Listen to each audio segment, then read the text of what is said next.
Այսպիսի տեսք է ունեցել։ Հատակները սալահատակներ են եղել բետոնից, տակը քայքայված բետոն, դից ամբողջությամբ քանդում ենք։ Շինարարական կազմակերպության ներկայացուցիչը Մասիսի Դարակերտ բնակավայրի դպրոցն է ցույց տալիս մինչև վերանորոգումը։ Տեսեք պատերի վիճակը, տեսնում եք,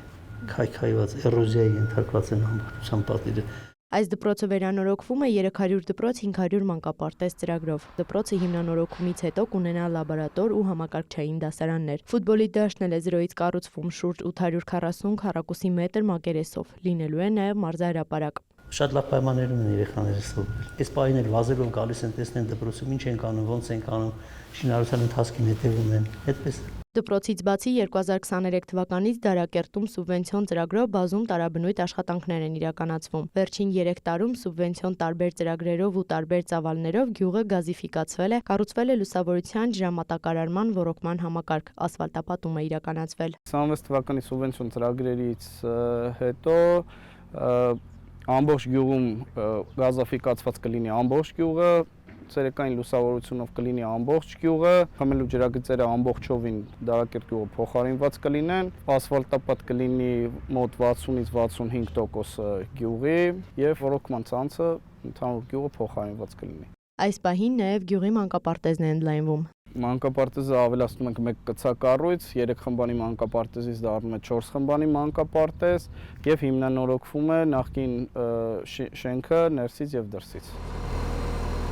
Նախատեսված գումարի 70%-ը պետությունն է տրամադրելու, 30%-ը համայնքը։ Յուրաքանչյուր ծրագրի համար տոկոսային հարաբերակցությունը տարբեր է։ Օրինակ ոռոգման ցանցի համար 60% պետությունն է վճարել, 40%-ը համայնքը։ Ասֆալտապատումն էլ 40% պետություն, 60% համայնք։ 3 տարում, ինչպես տարածքային կառավարման եւ ենթակառուցվածքների փոխնախարարն է նշում, գյուղում հաստատվել է 10 ծրագիր, որոնց ընդհանուր արժեքը 950 միլիոն դրամ է։ Որից կառավարության համաֆինանսավորումը 490 միլիոն։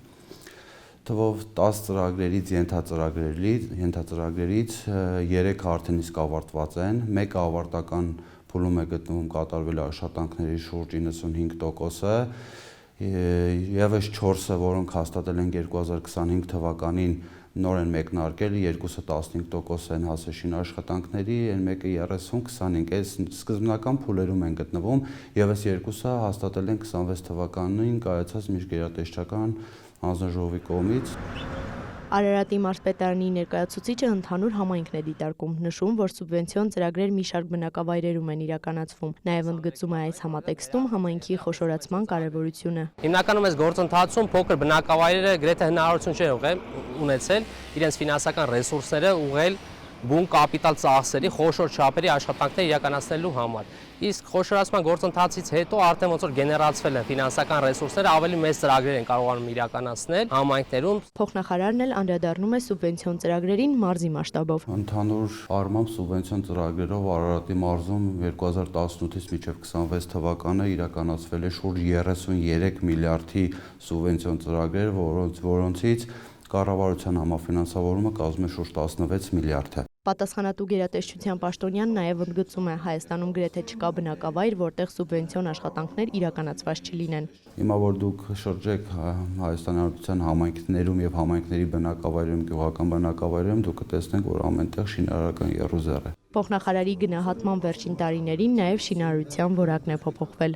Հատկապես 2025-26 թվականներին մեր շինարարության որակները բավականին շատ լավացել է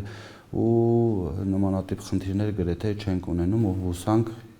մոտ ապագայում եւ ապագայում չենք էլ ունենա։ Դարփինյանը նաև առանձնացնում է այն աշխատանքները, որոնց համար հատկապես շատ գումար է ծախսվել։ Դրանցից են օրինակ ասֆալտապատումը, գազիֆիկացումը, լուսավորությունն ու նախադպրոցական հաստատությունների կառուցում, հիմնանորոգում, վերանորոգումը։ Էմմա Վարդանյան, Էդգար Դավթյան, լուրեր։